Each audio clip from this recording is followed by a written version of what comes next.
Now raise optics से जो है आपका एग्जाम्पल नंबर 9.7 है। क्या दिया गया है, इफ़ आपको focal length 0.50 metre glass length दिया गया है, उसकी पावर निकालनी है। सेकंड पार्ट जो है रेडियस ऑफ कर्वेचर की फेस से डबल कन्वेक्स लेंस दिया गया है, जिसकी आपको R1 10 है और R2 15 सेंटीमीटर दिया गया है। फोकल लेंथ 12 सेंटीमीटर है, इसका रिफ्रैक्ट इंडेक्स निकालना है। और थर्ड पार्ट जो है कन्वेक्स लेंस है, जिसकी फोकल लेंथ 20 सेंटीमीटर दी गई एयर के अंदर, फोकल लेंथ इन वाटर निकालनी है। तो जो फर्स्ट पार्ट लेते हैं स्टार्ट कीजिए।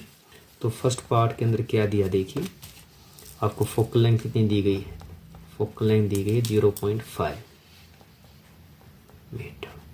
और हमें पता है जो पावर होती है, पावर का फॉर्मूला क्या होता है 1/f, अगर ये किस में दिया गया हो, मीटर के अंदर दिया गया हो। अब यहाँ पे अगर आप देखेंगे तो हमारी जो 1/, फोकल लेंथ कितनी है 0.5 है, पॉइंट हटाएंगे ऊपर कितना हो जाएगा 10/5, काट दीजिए इसको, 5 1 जा 5, 5 2 जा 10, तो कितना आ गया आपका 2 क्या आया डायोप्टर, 2 डायोप्टर। तो जो पावर हो गई आपकी कितनी आ गई 2D। फोकल लेंथ पॉजिटिव का मतलब क्या है, ये भी आपका पॉजिटिव यानी कन्वेक्स लेंस है आपका।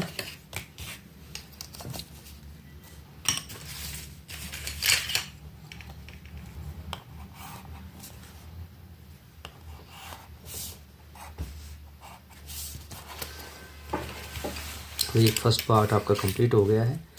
सेकंड पार्ट जो आपका है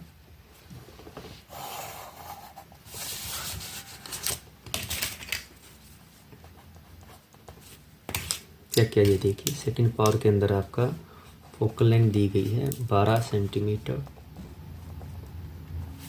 आपको R1 गिवन है, radius of curvature double convex lens इसका मतलब 10, और जो R2 दी गई है आपको वो है आपकी, अब देखेंगे एक क्या है पॉजिटिव, दूसरी क्या होगी आपकी नेगेटिव, तो 10 सेंटीमीटर और 15 सेंटीमीटर।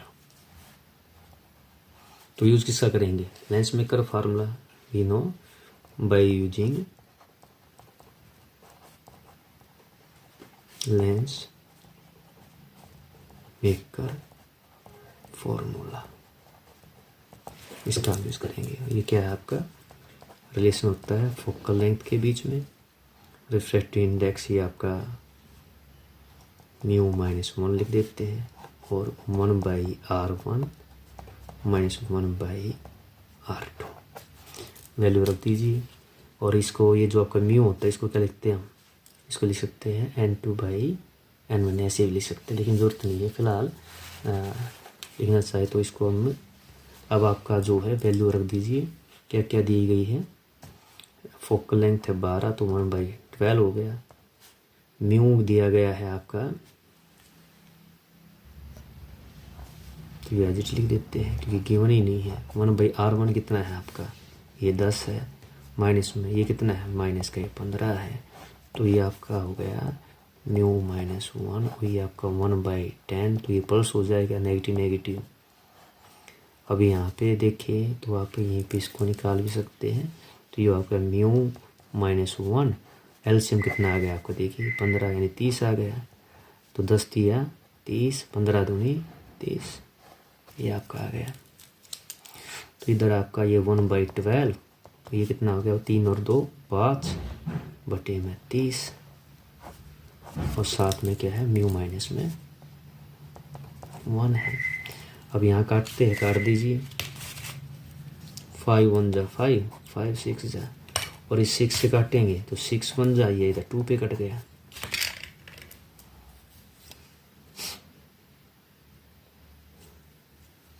दैट इज का मतलब क्या आ गया आपका ये 1/2 इज इक्वल टू μ-1 आ गया। और 1/2 की वैल्यू का मतलब क्या है, ये आपका 0.1 हो, 1 - 1 आ गया 0.5, इसका मतलब क्या इम्प्लाई दैट म्यू कितना आ जाएगा आपका 0.5 प्लस में इधर 1 हो जाएगा, यानी म्यू की वैल्यू कितनी आ गई 1.5। तो रिफ्रैक्टिव इंडेक्स कितना आ गया आपका 1.5।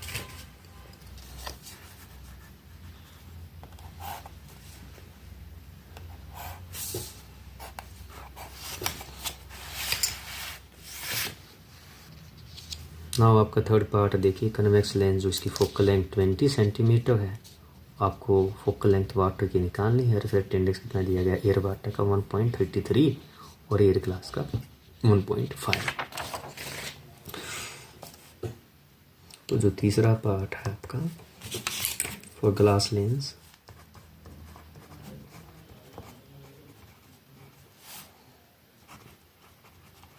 लेंस इन एयर,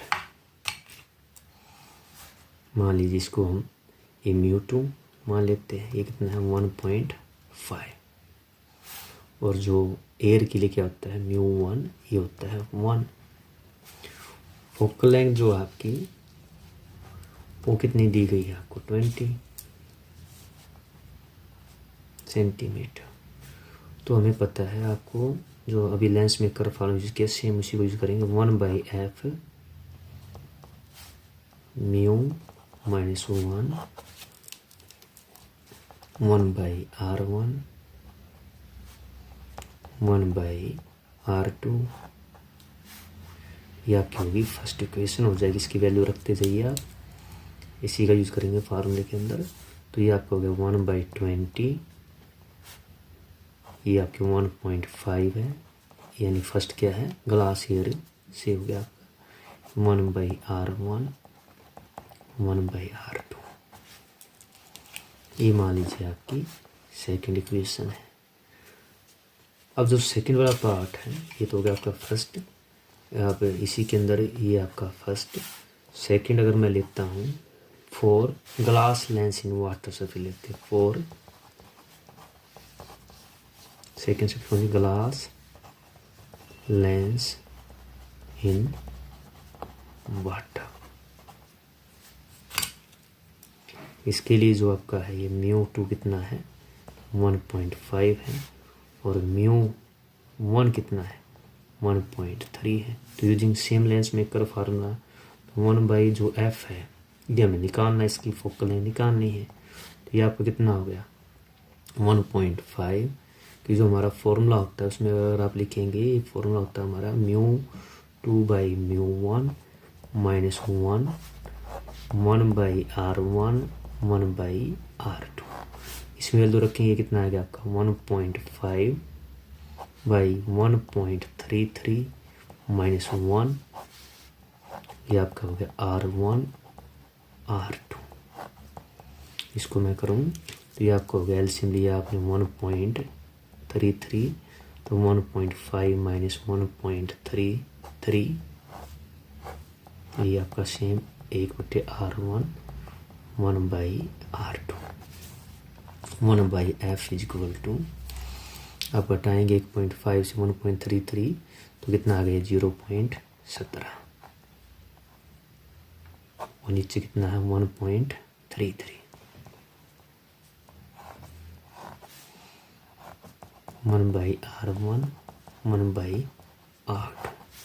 ये हमारी इक्वेशन होगी 3। अब हमें निकालना क्या, हमें एफ निकालना है।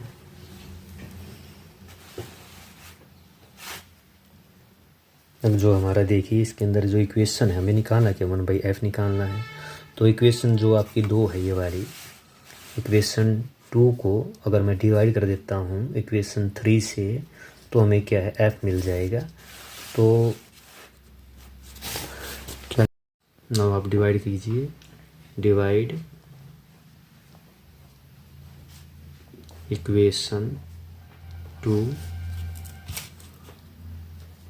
By equation 3 we get. अब इक्वेशन अगर आप देखेंगे तो देखिए इक्वेशन ये आपकी जो है सेकंड वाली इक्वेशन है, यहाँ पे इसकी वैल्यू कितनी 0.5 आएगी, ये सेकंड है, और इसको डिवाइड किससे करना है 1/f है। थर्ड इक्वेशन से करेंगे तो हमें क्या है फोकस ये मिल जाएगा। अभी अगर इसको मैं क्रॉस मल्टीप्लाई करूँ तो इसकी वैल्यू कितनी है ये 1.33 बाई, तो ऊपर वाला जो हो गया आपका ये हो गया 1/20, इसको आपको डिवाइड करना है। अगर ये मैं ये ले जाता हूँ आसानी के 1.33f, तो दाई तरफ जो बचेगा अगर आप देखेंगे तो ऊपर आपका जो है 0.5 है और नीचे कितना बचा 0.17 है। ये जो 1/r1 - 1/r2 क्या है, दोनों में ये कट जाएगा। अब यहाँ से हम क्या है इसको निकाल सकते हैं। तो ये आपका कितना हुआ, f ऊपर गया और ये आपका बाई, अगर मैं इधर ले जाता हूँ सभी चीज़ है बाई में, नीचे हो गया 20 × में 1.33 और दाई तरफ ही हो गया 0.5/0.7। इसको मैं यही कर देता हूँ नेक्स्ट स्टेप में। तो आपका जो f हो गया आपका ये कितना हो गया 0.5 × 20 × ये 1.3 भी गया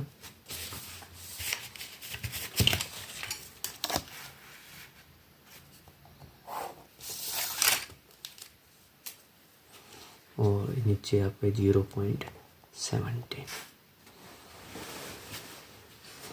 इसके निशान बोलते हैं इम्प्लाइज दैट। नेक्स्ट उसमें तो ये कितना हो गया हमारा, ये आप इधर लूँ तो आपका f हो गया 20 × 100 तो ये हो गया 10 क्योंकि डेसिमल था और इंटू 1 ये 33 यानी ये कितना हो गया 1.33 और नीचे कितना है 17 है पॉइंट है। तो पॉइंट से पॉइंट आप काट सकते, 2 पॉइंट ऊपर है 2 पॉइंट नीचे, तो कितना आ गया ऊपर 330/17। अगर आप इसको डिवाइड कर देते हैं तो आपकी f की वैल्यू निकल जाएगी। डिवाइड आप कर सकते हैं, मैं यहाँ करके दिखा देता हूँ आपको।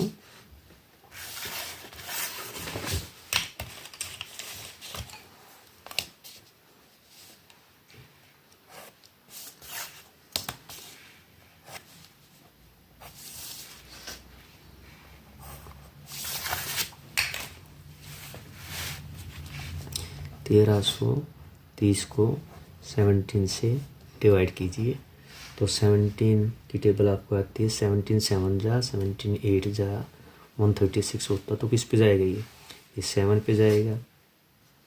तो कितना हो गया हमारा 119। तो 13 में हो गए 4, ये 1 हमारे पास ऊपर से 0 ले ली तो 17 अब 8 पे जाएगा। तो 8 पे कितना होता है 136 होते हैं। आपको अगर टेबल आती है तो बड़ा ईजी, देखिए ये 4 अब 0 ली तो डेसिमल लग गया आपका। अब किस पे जाएगा 17 दूनी 34 तो 2 पे गया तो ये आ गया 6। तो लगभग आपका जो f की वैल्यू आ गई है वो कितनी आई 78.2। तो ये आपका आंसर है सेंटीमीटर।